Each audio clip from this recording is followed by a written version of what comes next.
Hey, what's up out there, addicts? Welcome to the Addicted Fishing Podcast. Thanks so much for tuning in. We got to change the scenery going on here. Are you weirded out? I'm weirded out. Ain't gonna lie. It is looking We're trying to make this a little bit more engaging for all you people that are watching on YouTube and all you people that are not watching on YouTube and you're listening on iTunes and Spotify and all those other places. You need to come over to YouTube and hang out with us because we're also videoing these podcasts, so you can listen to them on YouTube as well. What are we talking about? What are we going to talk about tonight? Why'd your phone crack? Plug fishing, right? Plug fishing.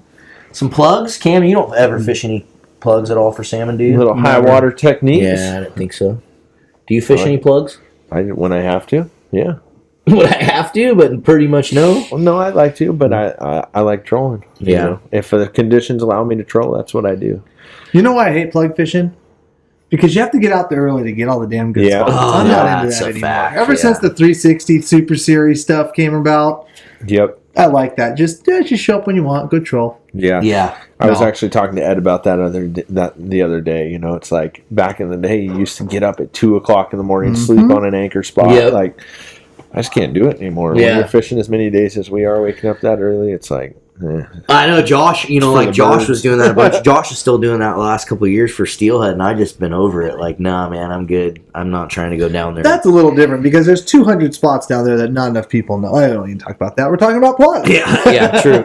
Yeah. Sorry, I didn't mean to derail us. Before we get too crazy, this podcast might get out before the extension, so talk about that a little bit. Yeah, really so quick. I mean, Columbia River Fishery, it ended today. We're doing this podcast on April 10th. However, they did just announce that they're going to give us 2 more days, April 13th, 14th. However, the conditions the last couple of days have been kicking people's butts. There's some guys getting them out there. I give them some credit. There's some guys getting after it, and they got some fish on these last couple of days. But ultimately, the conditions were very, very much against us. And if you landed on them, you did. And if you didn't, well, You didn't. yeah. So Jordan one day gets in my boat and we're gonna float, just me and him, and he's like, today, Marlon, we're gonna catch the ones that we're gonna catch, and the ones that we're not gonna catch, well, we're not gonna catch those ones. I was like, what? Sweet, dude. Thanks for the... that was Jordan's deepest thought. By the way. Just like, what the hell? At first I had to think about it for a second because it confused me. Just like his comment, big hair, big fish. Big hair, big fish. Wait till you see the new hat I got from the next live feed. I got a Jordan wig to put on. It's glued onto an addicted hat. It's so sick. Just wait. We should do it when he's in Alaska, so that way he doesn't see it. He's not here. That was Oh, that's so awesome. Also, all you guys that are out there listening, before we kind of dive too deep into salmon fishing, we did want to announce that we finally released a date for the new movie premiere, Addicted Alaska. It's on May 31st in Portland, Oregon at the Alberta Rose Theater, and we have tickets available for purchase now. There's 400 seats in the theater, so we hope to fill that damn thing to the brim. So please head over to our website, addicted.fishing. There's a bunch of different options to get tickets. We have general admission. We have like a VIP admission, which will get you like preferred seating, the better seating in the theater. And then we're also offering a family admission this year where you can basically get 2 tickets for free for kids under 12. So we really want you to bring your families and bring the kids. And that's kind of one of the inspirations behind making these films, is hopefully being able to inspire kids to get out fishing just like we did when we were kids. So kids under 12 come for free. There's an option on there to purchase family admission. So Addicted Alaska 2, Winter Chrome Blend. Come hang out and see us May 31st. It's going to be fun.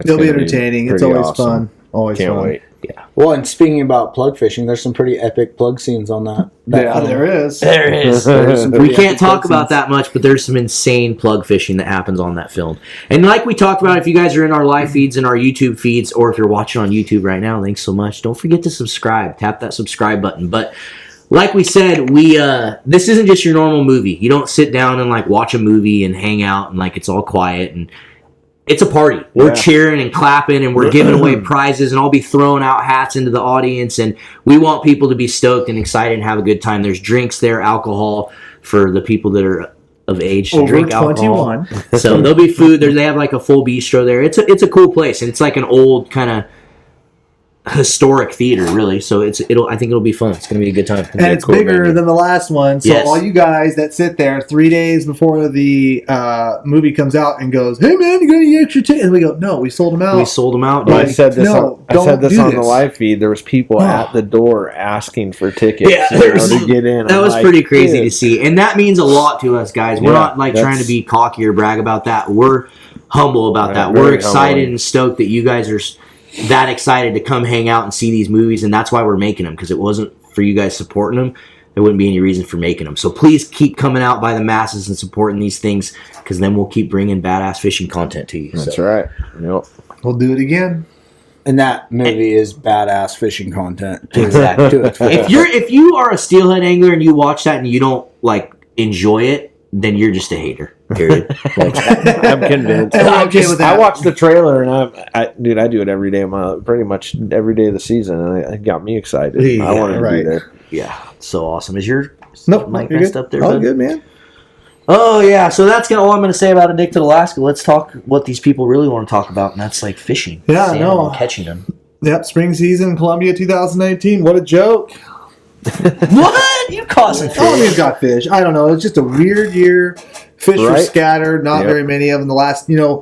These last like 4 or 5 days of the season, Nick and I should have been going out making 4 passes, And gone whacking home. 4, calling buddies to do the afternoon troll. And Mother Nature just decided to bitch slap us right upside the head and said, Yep. "Nope, we're not doing that this year." It was right as fishing started to kind of, Yeah. started to improve, and you started to figure them out a little bit, and then all of a sudden there's just this monster storm. We didn't get rain all winter. Yeah. We Fact. literally had 0 floods all winter, and then right in our 10-day opener, we just get blasted. And what's funny too is not funny, but some of that upper Willamette Basin stuff had flows higher than they had in The 96. yeah. That's They were crazy. telling people Get do out. not collect your things, leave. You So- are going to flood. My client I had the last day I fished, she's actually from there, Cottage Grove area, and she told me that she lives way up off this high end bank, and she had 2 feet of water in her yard. And she's like, I've never seen it. She's been there since the 90s, Yeah. and had never seen it that high. The Coast Fork of the Willamette is what really, Yeah, really that's the one massive. that Doriana Dam Yeah. or whatever. Yeah. Yeah, I'm not Yeah. familiar with those areas, Yeah. but yeah. That's And basically they were convenient for those evacuating. guys that don't want to leave their house, so they can just fish from their house.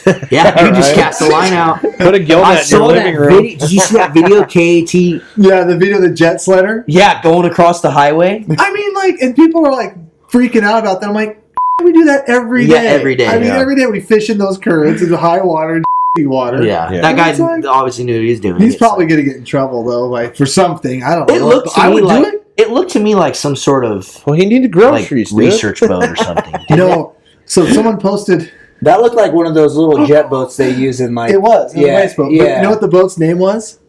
Called? Did you see that? Uh-uh. It's called Titan, Titan, Uranus. Oh my god!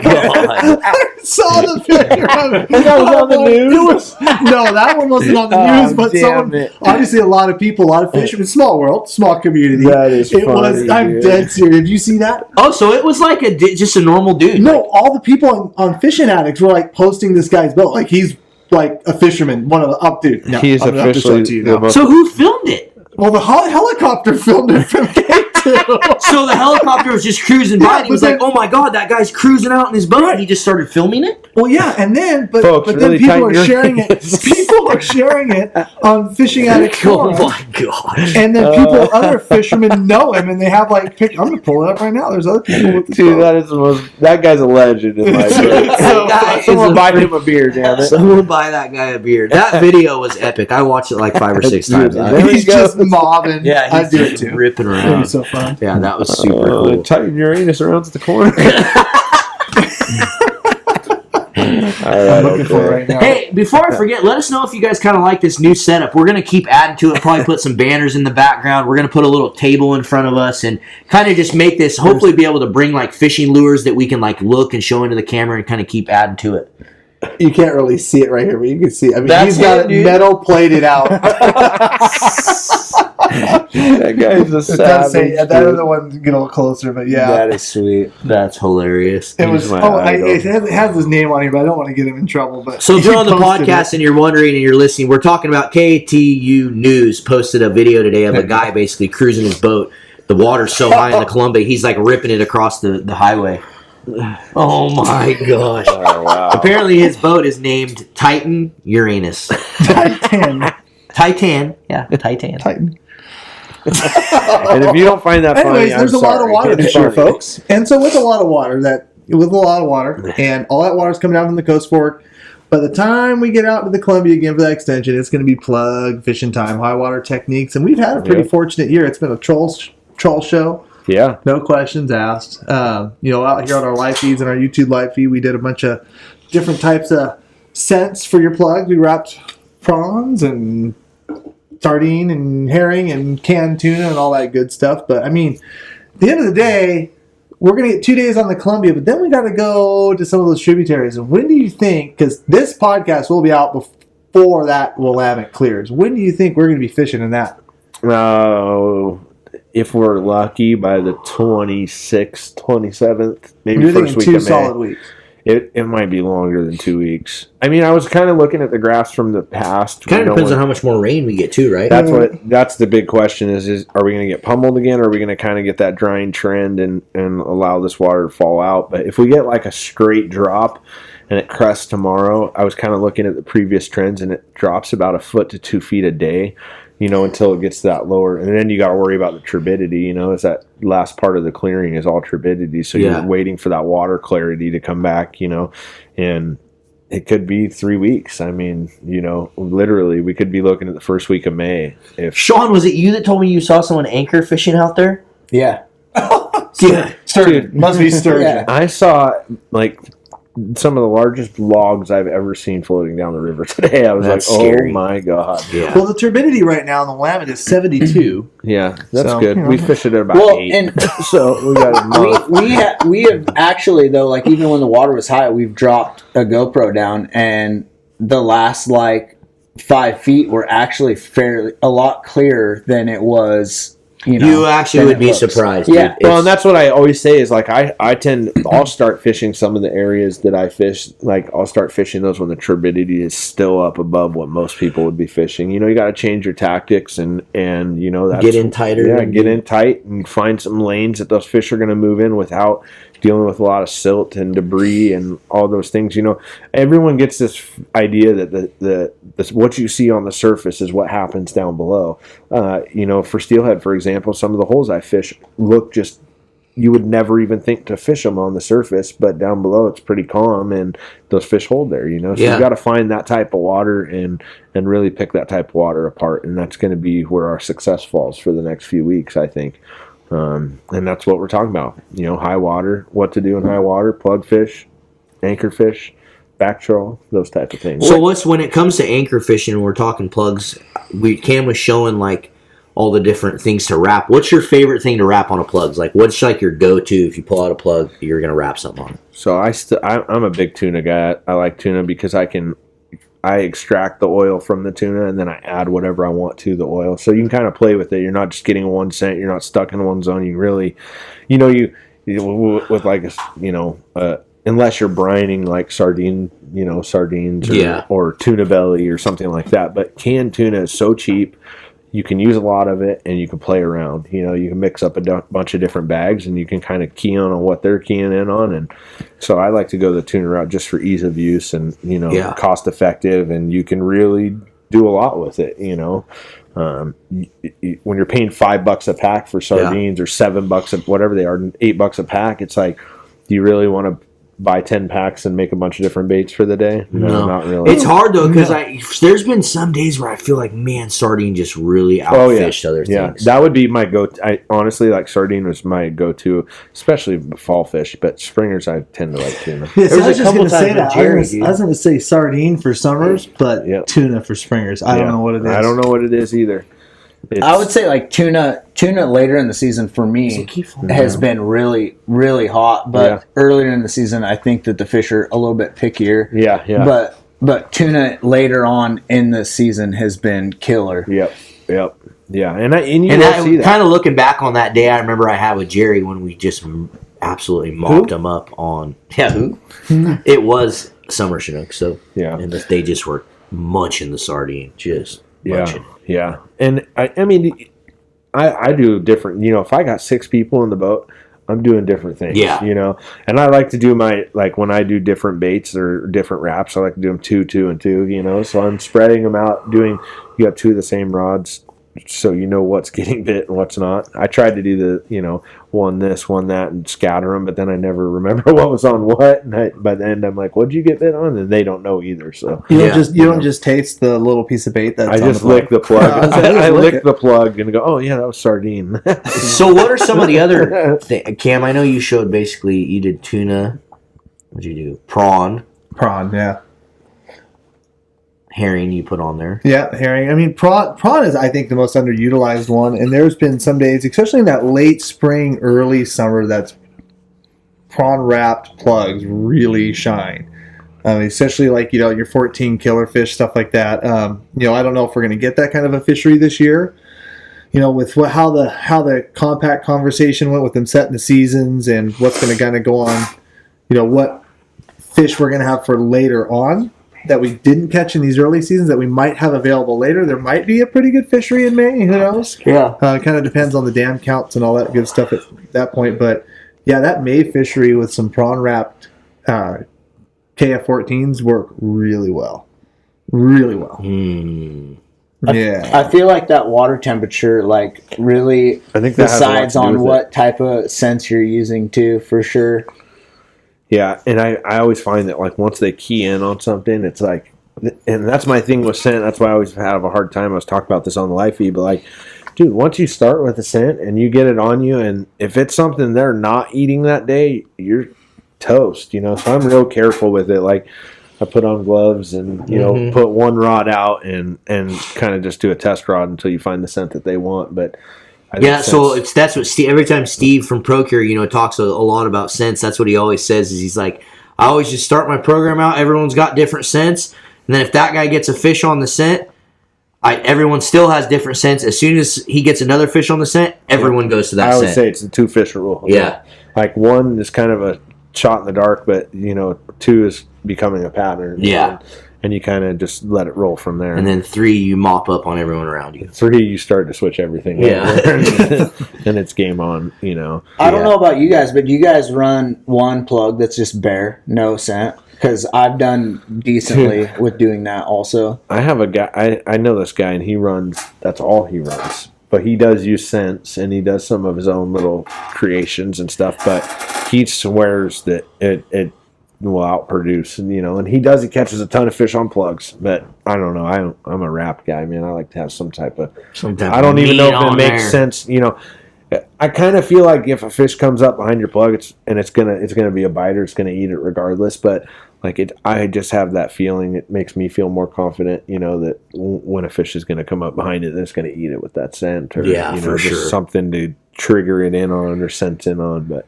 And I've all you people out there watching on YouTube, I just want to take this moment to apologize. We've really been trying to work on Cam. He has an addiction to Facebook.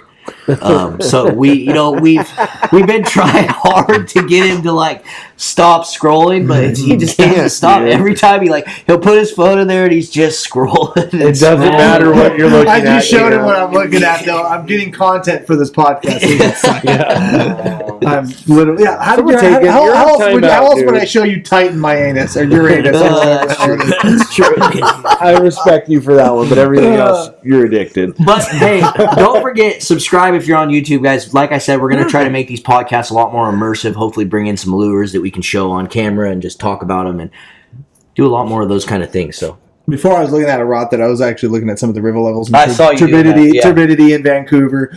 Stuff that's really relevant to the exactly. The podcast. So what is the turbidity right now? Actually, what's kind of weird, honestly, Vancouver was man. So what you guys can do is you can go online, and I got to find it again because I'm going to ask. I think I know what's going on here, but there is you can search. Go to Google and search Vancouver, as in Vancouver, Washington, turbidity.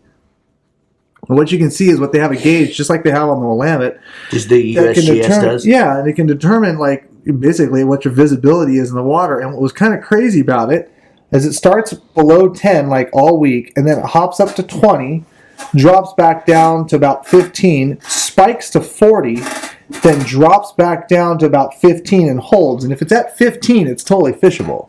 Well, it's not totally fishable, but you're in the game. If it's at 40, you don't have a prayer. There's a lot of good anchor spots in Vancouver. Right. But what I'm saying is that, like, I think what's happening there is when you have the turbidity that's coming into the Columbia right now is either coming from upriver or it's coming from the Mm-hmm. And I think what's happening there is that when the Hashtag tide... no river names. Hashtag no river names, whatever. Anyways, but you see these two giant spikes on the turbidity gauge, and I think what happens is when the tide, I was correlating the tide to that, and I think the tide slows down the river a little bit. Some of that Oregon water shoves over to the Washington side and blows it out. Yeah. And so, like, say, because you That's look at that, interesting. turbidity doesn't change that, well, it goes up that fast, but sure as hell doesn't come down Yeah, that but fast. could it be a reflection to the river height and the water being let out from the Well, dam? so if you look at this, and then if you look at your tides, like, you can see how much tide has an effect, and then as that river level goes up, it doesn't. So then when you look at your turbidity, you know how it doesn't anymore? Like, I'm wondering if that has to do with the mud flow coming in from that Oregon side. It's kind of crazy. But for those of you guys that want to look or want to fish, from Vancouver, upstream of the Sandy, that Vancouver turbidity gauge, like I said, it's like kind of your Bible. Yeah. Like I said, it's going to tell you what that water conditions, if they're fishable or not. Yeah, so if you had, like, where are you gonna be this weekend? I'll probably somewhere on the Washington side. Yeah. I mean, that's all you're going to have unless you go up top. I was going to go way up, but I don't want to pull my boat and do all that. It's just a nightmare. And that's your Willamette turbidity. Yeah. What is it at, like 70? Yeah, it's like, yeah. Well, but Is for it all those flatline people yet? that are wondering why the river's so high, isn't Idaho just getting a ton of runoff? Well, so I got a picture from Jim Hester today, and he said, this is McNary. He said, mud coming. And it's just a picture of the dam at, like, full discharge. So Idaho is pushing out a ton of water right now. So That's so crazy. Yeah. So that's why I'm saying, like, this weekend, even though the NOAA forecast isn't showing it, I mean, the bottom line, guys, is like when we're kind of like fighting these high water situations, it's like, okay, they can be super productive. Like, they can be ridiculously productive, because if you can find those travel lanes where all the fish are going through and you run the right plugs and you run the right scent, but it's a puzzle, because you got to figure out where you can fish, what that tide's doing, what that current's doing, all that good stuff, whether or not McNary and all those dams upriver are going to just send a wall of water down to where you're not going to have a prayer. yeah, It's just Yeah, and kind you of know a what's game. funny about all this is, like, all these guys all season were talking about, oh, it's going to be a low water springer year. It's going to be. I've been saying it for a long time. You don't know how much snow's up there. There was a lot of snow this year. I mean, even the coast got pounded. You know, for what we're used well, to. in the spring, like Early winter, we got all that didn't late snowfall. Yeah, dude. yeah, it's all that late stuff, late though. snowfall. And then and then you turn around and you get 70 and 80 degree days followed by big torrential downpours, and I mean, dude, we got a wall of water coming, and the reality is it is going to be high water fishing this year. We're not going to have low water. It's just, I think this is going to hang around for a while. Once it's up, it's going to stabilize and kind of stay up. So I just, this is time to put your big boy pants on and go try to figure out how to catch them, because you won't catch them at home. I can tell you that. Yeah. You gotta and be out there. if you look at I will. if you looked at the Farmer's Almanac before guys getting 'em? I'll this be on my way. winter, it said that it was supposed to be a mild winter. Like, no one expected all this snowfall. Yeah. But if you're a Pacific Northwestonian, if that's even a term, like It we is we now. all kind of knew it was going to happen. is and now. all that Yeah, snowfall. we weren't getting away with that January and February every day steelheading in 55-degree weather. Exactly. We were yeah. going to pay for it sooner or Yeah. later. And it happened. We just got hammered with snow. Yeah. I mean, even like southern Oregon, like Eugene and Cottage Grove, they just are getting pounded by this storm. They got pounded by snow, worse than they've ever seen. 3 and 4 feet of snow in there. I mean, that's crazy for late spring. Like, So who knows? We just prepare. All you can do is See, go just out and prepare. try to I'm going to catch 'em. make it a point this year. Like, I mean, we're trollers, right? We always do that. But with these conditions, like, every year I tell myself, because there's a lot of guys that do some anchoring in those Willamette areas, and some of them do very, very, very well. I told myself, I'm like, I'm going to start doing a little more anchor fishing in those channels and in the Willamette and the There's a tributaries. couple spots, Man. dude, that I know a couple of locals have been doing it for their lifetime. Right. One of them, he's got this like 30-foot boat, and he goes out there on like a 6.5 horsepower kicker, dude, and goes like 4 miles. But he is, I'm telling you, every day the guy's catching fish. You know, it's and it doesn't matter even when it's not. It's kind of crazy because even when it's not super high water conditions, his plugs are barely working and he's still getting crushed, you know.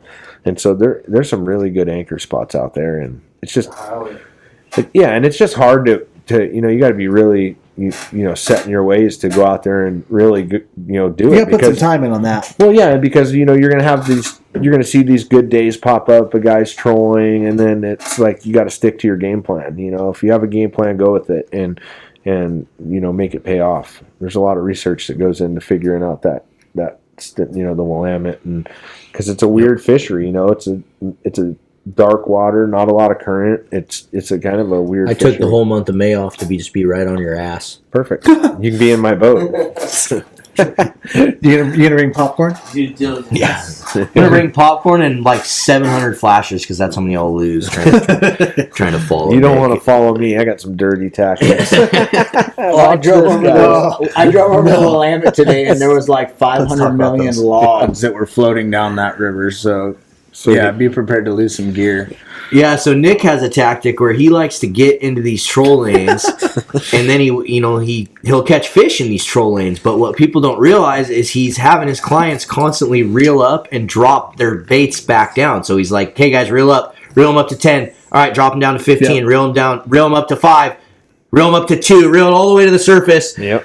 And then it's very, very like active. It's not for someone like there's certain clients that can't do it. I mean, I'm not joking. Like there's a certain client that you can't do it. And if you follow me, you're probably going to lose all your gear because you're not going to realize that we're reeling up. And it happens quite often. Yeah, Cam, let's hear it. Oh, just a couple years ago, we were back trolling in the Columbia. Yeah, and it was really, really high water, and me and TJ and Forrest and a few guides were like, we were doing really good in this one area, but the water completely covered up like this little short wing dam, and there was no dolphin on the end of it. We all knew it was there, and so we would sit there and back troll like around it. We cut, back trolled like up to it, reeled stuff in, drifted over it, set stuff back out, fish. Well, there's one guide who doesn't guide anymore, which doesn't surprise me. But anyways, he came in one day. And he was like, I think he thought we were trolling, but he's up. So he starts uphill trolling the area. Yes. And he's just in our way. And it's just like annoying. And so he starts trolling uphill. And I'm watching him. And I'm just to the side of him. He's to the inside. Forrest is down below. And Forrest calls me up. He goes, "Are you watching this?" I go, "Yeah." And I go, "I think he's going to." Oh, yeah. And I watched his bow rods load up on the wing dam as he was trolling upstream over it. Like I said, I had no idea what the hell the guy's doing. And then his back rods. And so he goes up like 30 feet past it. All his rods are pinned in it. He finally realizes it. And instead of drifting, just letting off the motor and drifting back over it, he walks around every part of the boat, blows up every line on the rod, blows up every rod, leaves all his gear on the wing dam, and then just takes off. And Forrest and I are on the phone going back and forth. We are just dying. I'm like, what the hell is this? And that was his last day guiding. Slow clap. Like, it was the most... It was gratifying to watch. I kind of have a story like this. So Cam fishes in one area. We're not going to talk about it, but there's an area where a lot of boats like to kind of pile into it, right? And Cam is just in there, just beating up these fish, and I'm like, dude, I have to go in there. I'm like, I have to get in there and try to get on these fish, right? And him and TJ are like pushing people around in there with their boats, right? So I'm like, what? No, come on. I'm like, all right, I'm going to try to get my way in here, So I swing around and I drop in. Well, I wasn't on the current enough, like I wasn't on the kicker enough to like get up in there, and so I drop my stuff in and instantly hook it on the. I hook 2 rods on because the anchor boats are right there. They all anchor like back a little ways. So when you're coming up in, if you drop in too early, you catch all those guys' anchor lines. So I try to drop in, instantly snag 2 of my rods on these guys' anchor lines. And because I'm just completely freaking embarrassed what I just did, I'm like, break. I'm like, just cut them, we're out of here. So literally, before anyone could even see what I did, I just cut my and went back out. Let's go get lunch, boys. We're out here. So that was my experience in trying to get it. But then I I went back in there a few times and finally figured it out how to like get in there and hook fish. But that was my first time trying. So, and that's the thing. Like, you like these areas are not areas. They're not easy to fish, and like this fishery, especially on the Willamette and stuff, it's a tough fishery, man. And if you got to prepare, use your electronics. Use your knowledge, pay attention. This isn't a place you're going to drop your rods to the bottom. And really, even though it's too late now, one thing that was kind of nice too is like when we were able to go up into some of these haunts that we troll, like in the channel and the Willamette, when the water was low, just get another kind of. I was able to go through with some of the side scan on my Humminbird, and I was able to like mark the pilings. Like, okay, this is the furthest edge of these pilings. I do not want to go through. Some of the snags at some of the islands and stuff. Like it was.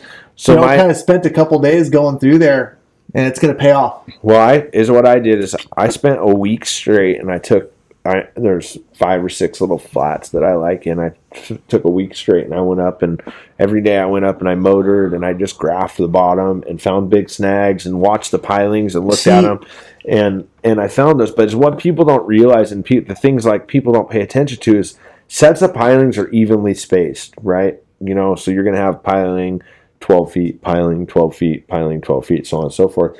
A lot of these guys don't pay attention to that, and so there's a lot of these pilings are super old, so they're broke off halfway down, 3/4 of the way down. In your head, I mean, you got to understand that those pilings carry them out into the river, and so that's what people miss on is they see, oh, there's no piling there, so they troll over it. Well, there's still 3/4 of a piling underneath the water, and they lose all their gear on it. And 4 or 5 times of doing that, you'll just have the. Well, that's really smart too. Like you said, not myself included. A lot of people don't do that as much as you should. Like go out and spend the time. Like, oh man, it's not. I need to go out and graft this bottom before I really start fishing this. Or the best time to do it is it's summertime. You cheat. Take Nick's card. Take my card. No. What? That 360. Yeah. It picks up the pilings and stuff in front of the boat so well. It's insane. Yeah. Like, really? That 360 Humminbird. Oh yeah. It's nuts. This 360 transducer. Oh yeah, you can set it out to like 100 feet in front of you, and you have warning. Like, okay, there's logs, there's debris coming right for you. Yeah, that's pretty. That's sweet. really neat. Yeah, there will be screenshots coming for that too. I know you guys are professional guides and all, but aren't we supposed to be talking about plug fishing? This is high water plug fishing. Yeah.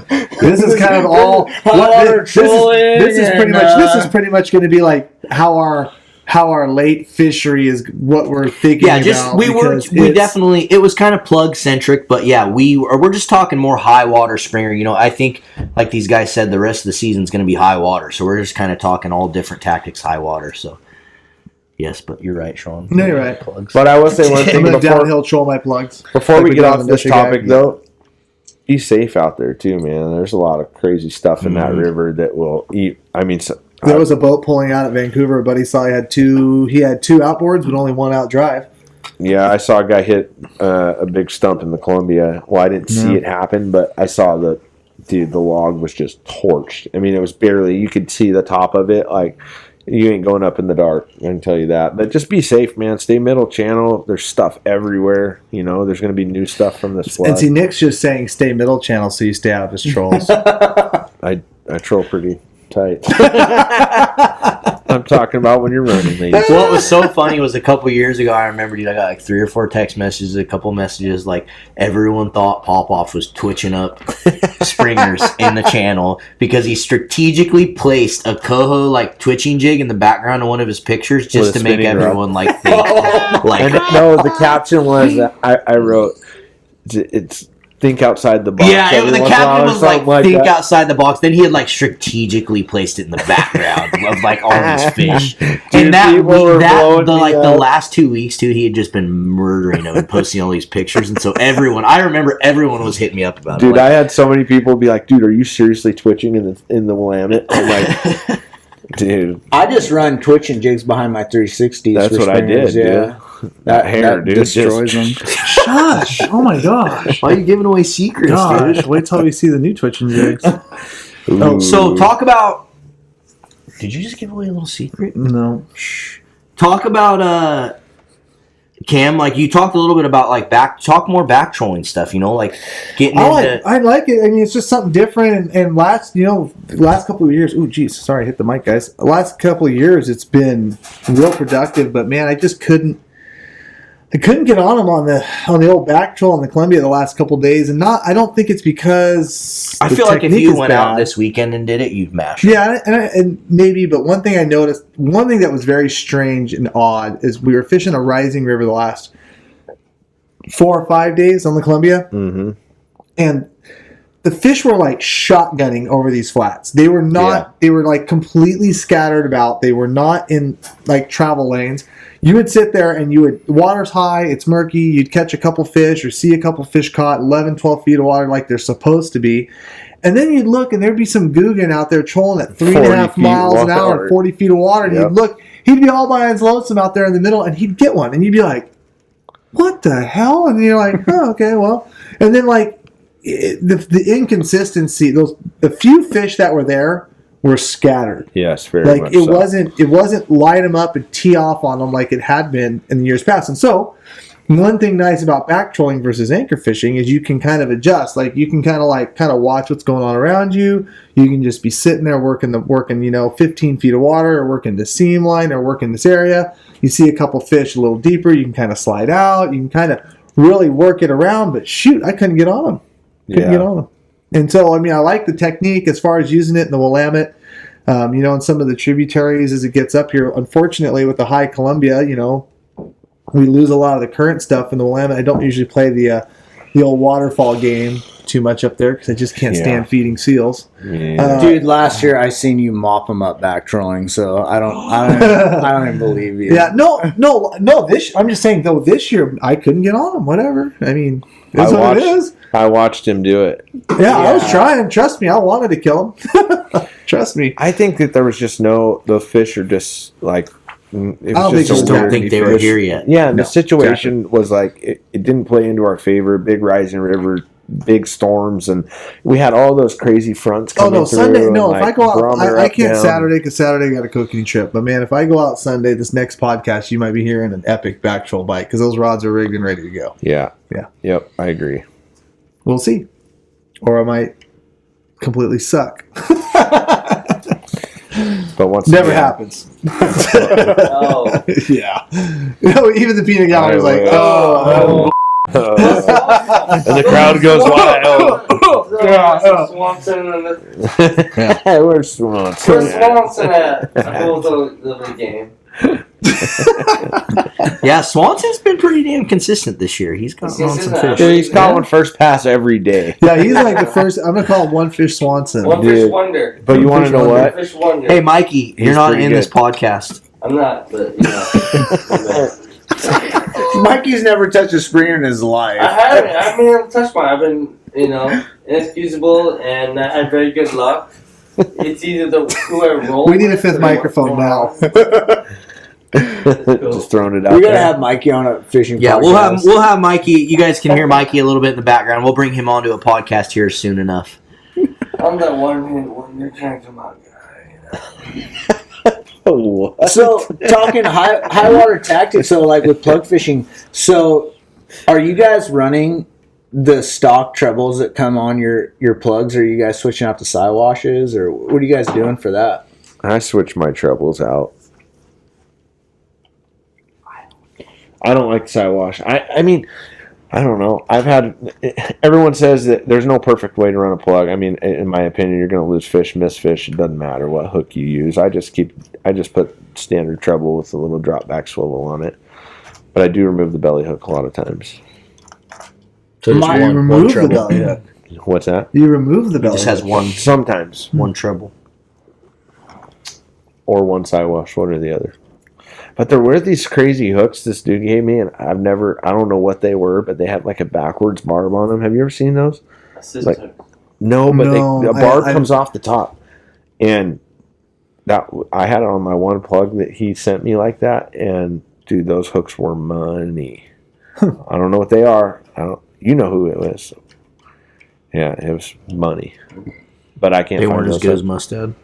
I think they were a mustad hook, honestly. With a back barb? No, it's like this weird, like, I don't even know if it was technically a barb. It was like, it was the weirdest hook I've ever seen, and he swore by it, and I ran it, and I never lost a fish on it all fall. It's not those rigid ones where it has all the little ridges on No. it. No, it's just one. It's like those one are a barb, joke. and it's like a. I mean, no, I I didn't, mean, I if you didn't guys, say that. if you guys like those out there, sorry, but No, it's I'm like not a fan. it's got like a. I'm not saying. It almost looks like a circle hook, you know, or like a big river bait hook, but like has this like tiny little like barb on the. Yeah, Gamakatsu does that too. yeah, but it's not a Gamakatsu hook. Name drop it. See, have them people hit them up. Yeah, No, how do you do? They put on the outside of the hook with a ring face. And Mikey, people cannot hear you in this podcast. Shh. I'm sorry for my people that want to pay attention. that was And you apologize to nobody because the gentleman who sent the gentleman who sent me that was Greg Daft, who runs Splatter.Customs, and he sent me those plugs rigged like that. And he just I met him on the river a long time ago, and he just gave me a couple plugs and told me to run it that way. And dude, it was one of the most successful plugs I had. But I can never find those hooks. I look for them all over the place, and I don't know where they are. Why is Clint over there acting like he like knows something about it? Where are they at, Clint? Well, he knows the guy. Yeah, where are the hooks? I don't know. I can find out. I Yeah. can post in the group. I can find out. No one can hear you either. Yeah, I'm loud. Everyone can hear me. Guaranteed. Clint is going to try to find the hooks that I'm talking about because there's a name to them, and they did work really, really well. And they're just a single hook, like a Siwash. Not quite. They're a little more rounded, almost like a Just- Siwash circle hook. Dude, make them blow up Greg. Yeah. That message Splatter Dot and ask Yeah, him. He'll you tell can ask Greg at Splatter.Customs. He'll tell He you. paints some pretty sick plugs too. Very sick. Yeah, I have a few of his plugs. They're dope. Dude, he sent me some that were just like, oh my Filthy. God. You look at them and go, how does a fish not just jump in your boat for that? I mean, in the long run, it probably sells to the fishermen more than the fish because I think the fish are going to eat what they're going to eat. But, dude, his craftsmanship is sick. He's got some really, really cool stuff. And he'll do pretty much anything you want. I had some stupid ideas that I was like, hey, do this. And Then then I you looked got at them and I was them like, and they were- man, those are dumb. Man, those are ugly. They look good. I mean, the paint job he did on was phenomenal, but I couldn't believe I wanted those. It's the truth. My bad. So what about you, Cam? What do you like for hooks? I'm kind of a stock hook guy until they kind of wear out just because the weight. You know, I've got plugs that are killers that I do not want to change. And I that don't was, wanna adjust, that's one but thing I was going to say about one thing that. I was gonna say, like up on the nush though, you know, you got to fish a single point.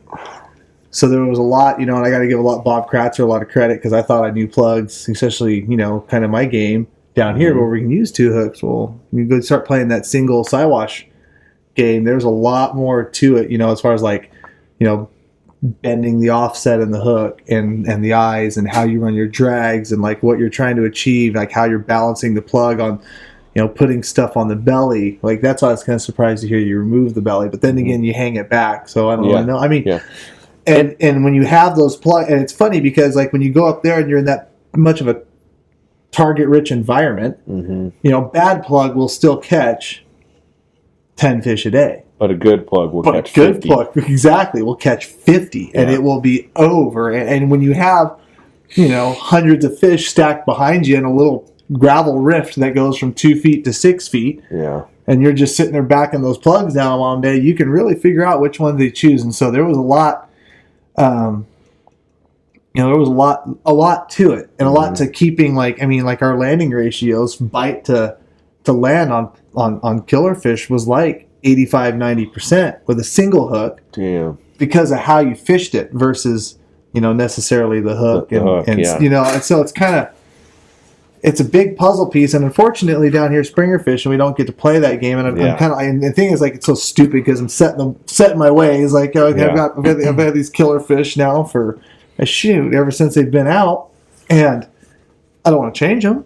Do you think that they tune differently with one hook versus two? Well, that's what I was. Absolutely. That's what I was just going to say. Is I had one of my best plugs ever was straight out of the box, like just fished it stock hooks, and I switched that plug because I had lost a few fish on it, and I got pissed and I blamed it on the hooks, you know, like every fisherman would, and so I switched it to how I rigged my other plugs, and that plug just stopped getting bit. Like, Wow. and so it makes you rethink your whole process. You know, do you go back and Yeah, I mean, You should have put the stock hooks back on and seen what it did. right.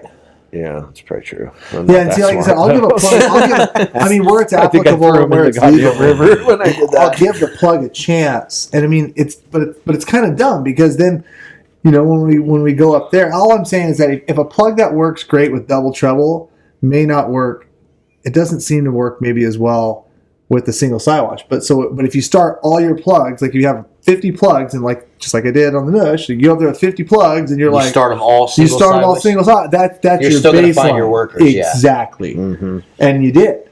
And then, you know, as the season kind of progressed and we had just tons of fish. Well, and, maybe in like 5 or 6 years when we get some fish back, you can experiment and try. No, well, I mean, honestly, I should just run those Nush plugs down here is what I should do. Just be done with it. But I mean, Do you think maybe you're fishing. What's that? Do you think you could replicate the same conditions on anchor versus back trolling? No, and stuff? because I think when you do a lot of flat lighting, That's what I mean. Yeah. and so you don't have jet divers, you don't have lead balls, so you don't have all that extra drag. You're when always that on the rod motor. gets full. You're always on the motor. So the second they start to bite, you know, you're not an anchor. So when they're biting and they've loaded that rod up, you know, you can just quickly your hands on the throttle, just like you do, you know, kind of speeding into a herring bite. You can bury that hook just instantly. Where on anchor you can't. Mm-hmm. You know, there's a couple, but it's weird because for how much different it is really from down here and how successful they are with plugs up there versus here. And it's not a fact that, you're missing half, but you catch so many fish you don't realize it. No, like the landing ratio is insanely impressive. Like, it'd blow your mind. That's crazy.